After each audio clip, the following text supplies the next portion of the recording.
Your Body at Work is a collection of helpful hints and topics. Choose a segment from the screen and press the play button to begin.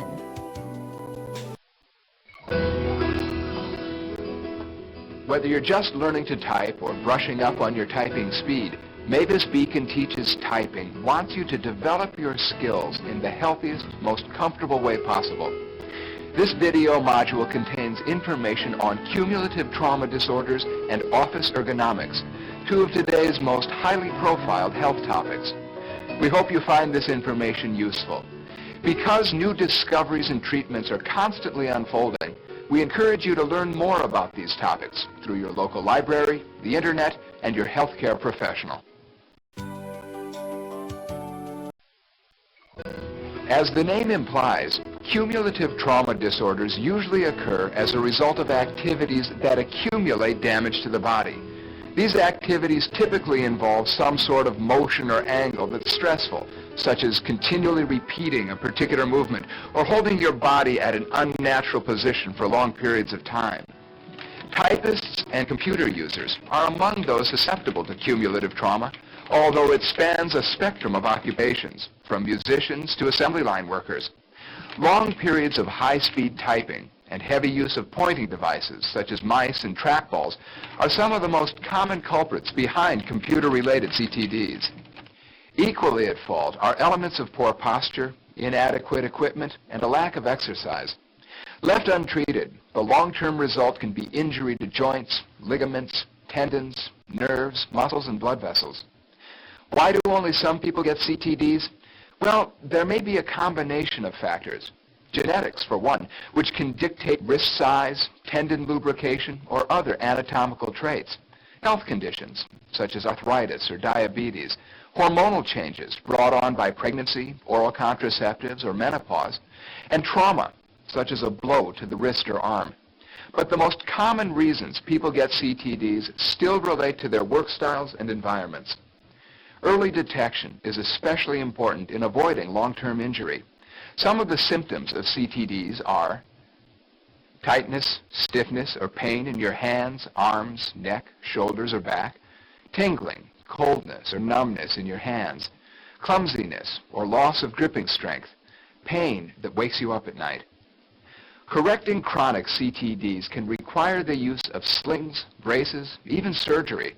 Recovering is sometimes a long climb up a slippery hill, and in extreme cases, only a partial success. So it's in your best interest to do everything you can to reduce your risks. The best results seem to come from adhering to two basic principles, ergonomics and exercise. Strong yet supple, capable of phenomenally precise movement, able to heal itself, the human body is a magnificent feat of engineering. So why do CTDs still occur? Perhaps a quick look at our anatomy will help you understand. First, let's see how our bodies initiate movement. The ligaments attach one bone to another. By making this connection, they contribute to the body's structural support and allow movement within a range of control. The tendons attach the muscles to the bone. Muscles contract and relax to initiate movement. They help support the body's posture, and their pumping action promotes circulation. The joints, formed where the bones come together, guide and limit our range of motion. When any part of this intricately interrelated system is stressed, pain and injury can occur in a number of places. These injuries generally can be divided into two main categories: soft tissue inflammation and nerve compression problems. Soft tissue inflammation is the result of irritation to ligaments, tendons, and muscles. Nerve compression problems include pressure on the spinal cord, the nerves coming off the spinal cord, and on the nerves in your arms or legs. Carpal tunnel syndrome, one of the most common forms of CTDs among typists, involves both soft tissue inflammation and nerve compression. Looking at this model will show you how carpal tunnel syndrome occurs.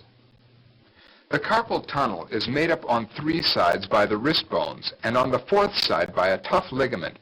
Passing through this structure are blood vessels, which supply nutrition to the hand, one of the three main nerves of the arm, the median nerve, which supplies sensation to the thumb, index, middle, and about half the ring finger, and 9 tendons, 2 each to the 4 fingers and 1 to the thumb. That's a lot of stuff to pass through a tunnel that's roughly the size of a dime.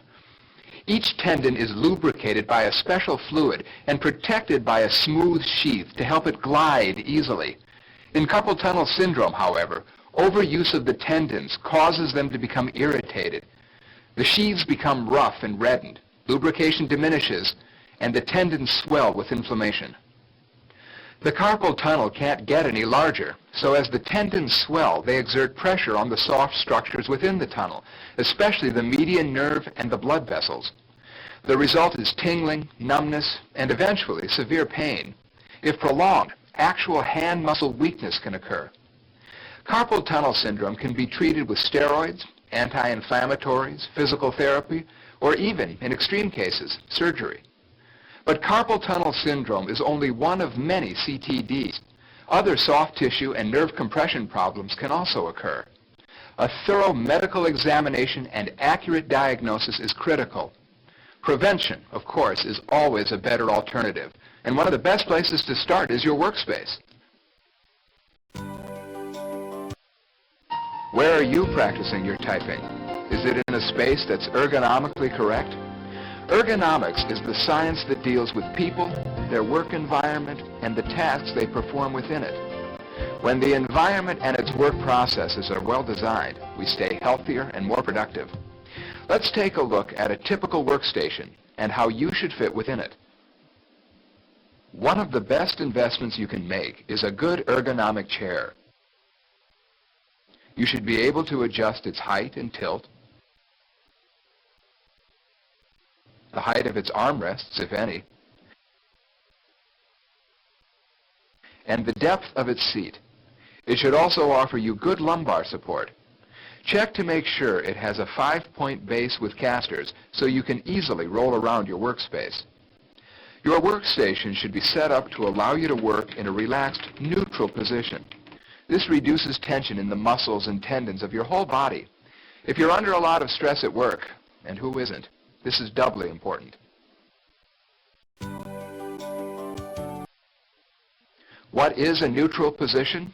Well, you're in a neutral position when you've lined up the segments of your body so that gravity actually helps hold you together. This means that your head is directly over your shoulders over your hips, and so on. Your arms are comfortably at your side with your elbows bent at a 90-degree angle. While typing, your goal is to position your body at the correct height and distance from the keyboard in order to place your hands in a neutral position.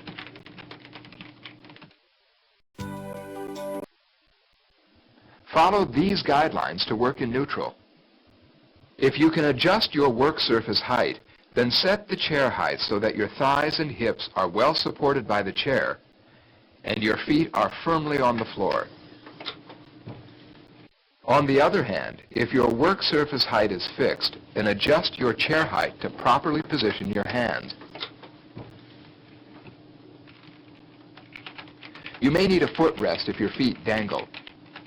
Make sure your wrists are straight and level, not bent back or down, or at an acute angle to the keyboard.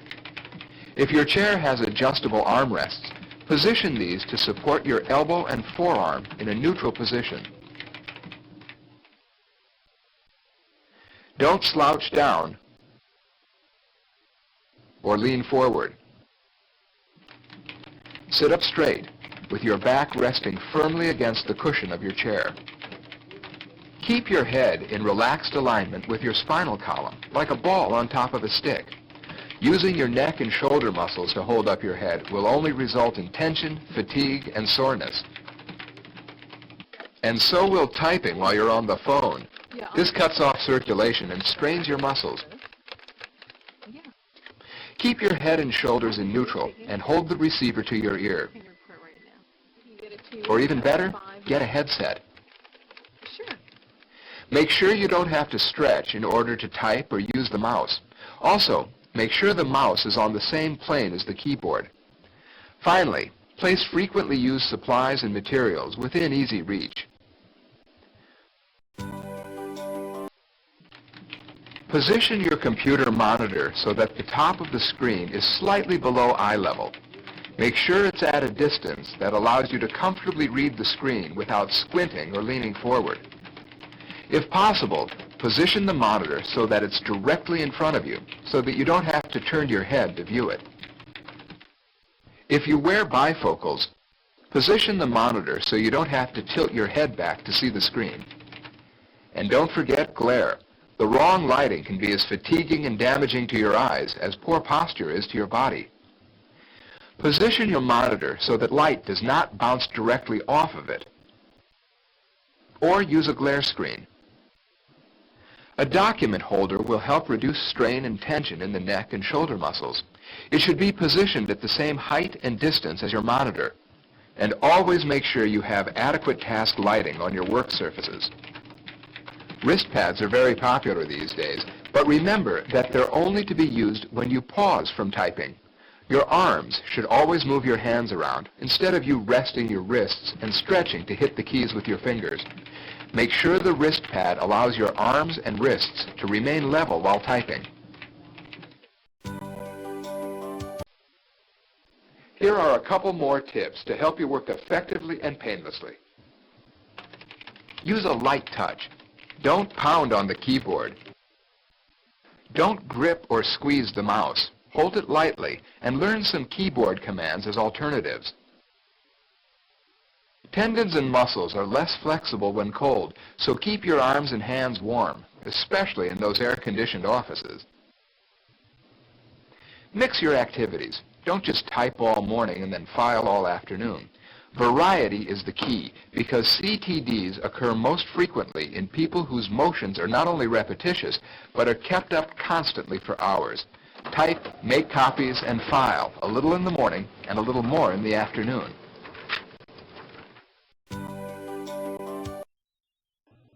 One of the most important things to remember is, take a break.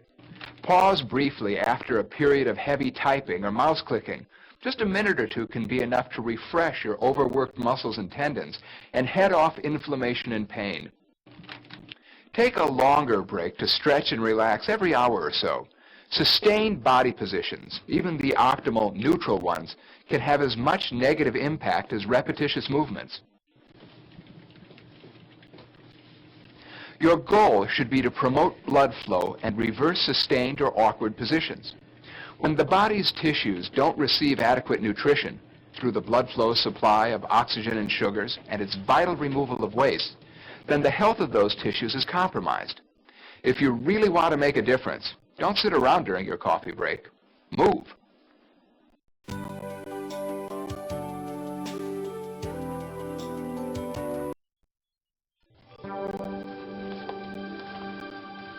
Here are some great stretching exercises that will keep you relaxed, flexible, and ready to work.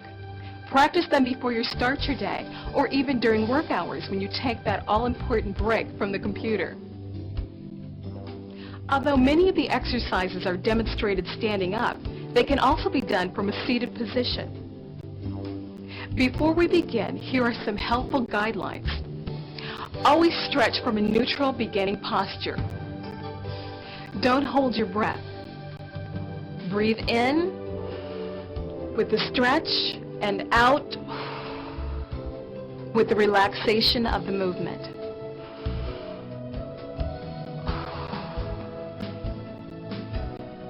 Take your time. You're better off doing 2 good repetitions than 4 or 5 hurried ones.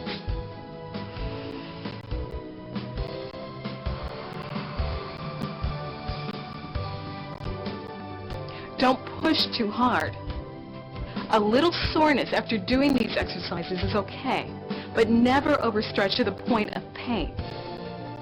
As with any exercise program, if you have an existing medical condition that might preclude you from doing these, or if you have any concerns regarding their effect, please see your healthcare professional beforehand.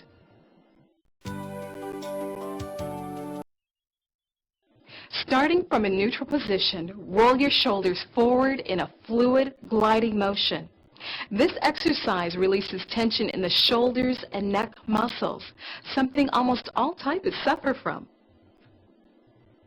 Then reverse direction, rolling your shoulders back and down. Repeat this movement 3 to 4 times.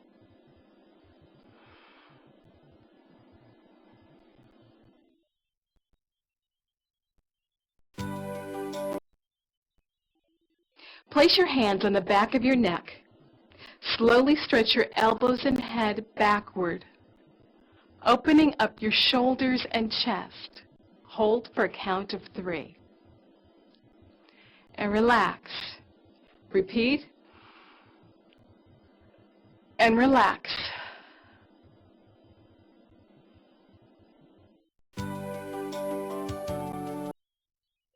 Start with your arms in front of you, elbows straight and wrists in an up position. Now make as large a circle as you comfortably can, moving in a forward direction.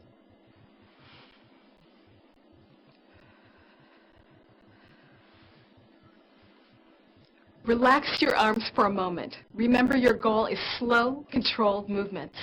Now do 3 more, moving in the opposite direction, like this. These circles are one of the best stretches you can do.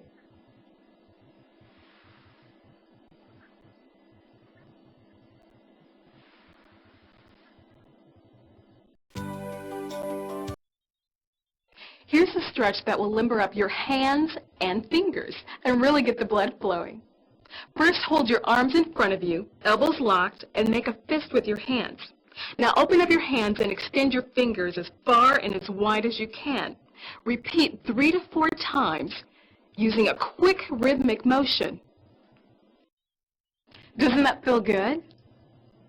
Extend your arms out to the side and repeat the exercise.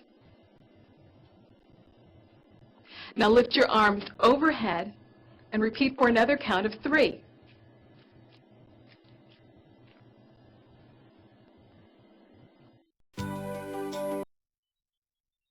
This stretch will keep your wrist from getting stiff. Extend your arm with elbows straightened in front of you. Bend your wrist and fingers up and gently hold in position with your other hand. You should feel just a slight stretch. Don't push too far. Hold for a count of 5. Repeat with the other wrist. Now bend your wrist with fingers down and hold for a count of 5. And repeat with the other wrist. Here's an exercise that will relieve tension in the neck and shoulders. Hold your arm out to your side at about a 45-degree angle with your hand open. Lean your head toward the opposite shoulder and use your other arm to pull your head gently down. Don't force this. Bend your neck only as far as is comfortable. Hold for about a count of 5. Now repeat in the opposite direction.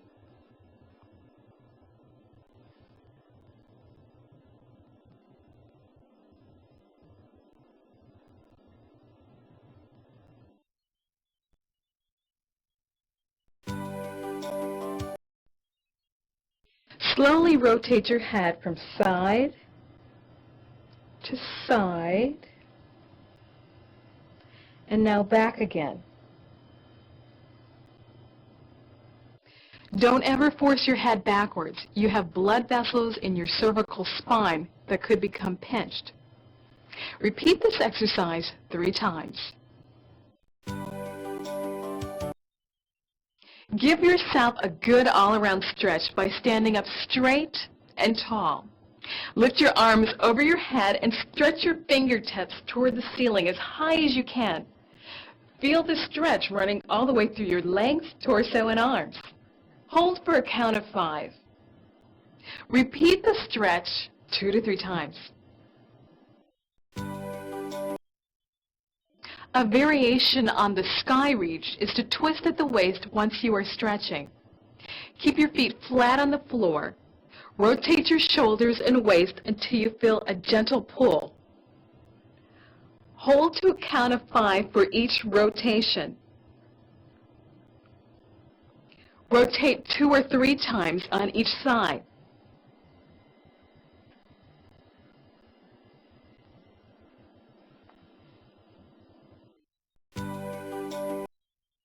This stretch promotes good upper body flexibility. It's especially wonderful after you've been sitting for a long while. Stand with your legs about a shoulder width apart. Put your arms over your head and clasp your hands together. Now bend sideways from the waist and stretch until you feel a gentle pull on the muscles running from your waist and over the rib cage. Don't bounce with this exercise. Just pull and stretch. Hold for a count of 5. Now bend in the opposite direction and stretch the other side. Hold. Repeat 2 to 3 times on each side. For a great stretch for your lower back, put your hands on your hips just slightly toward the back. Gently arch your back and bend backwards, stretching your neck out a little as you unfold. Keep your knees straight. Support the arch with your hands on your hips. Go back as far as you are comfortable. Hold for a count of 5. Repeat 3 or 4 times.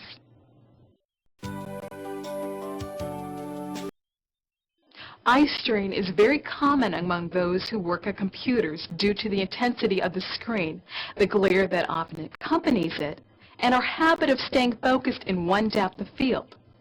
These mini exercises will help refresh your eyes. Change your focal point about every 20 minutes. Simply take a break and stare at something in the distance for 20 seconds. Roll your eyes clockwise slowly, pausing momentarily at the 9 o'clock, 12 o'clock, 3 o'clock, and 6 o'clock positions. Repeat, moving counterclockwise.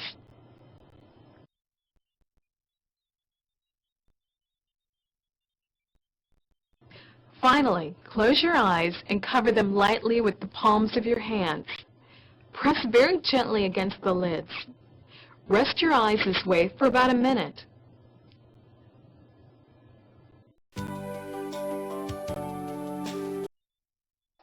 A good exercise program outside of work will also benefit you in better posture, improved muscle tone, and a wider range of motion. However, evaluate your other activities to see which of them may aggravate CTDs. Sports, caring children, hand-intensive work like knitting or sewing. Anything that requires excess effort, tension, or repetition can have significant impact.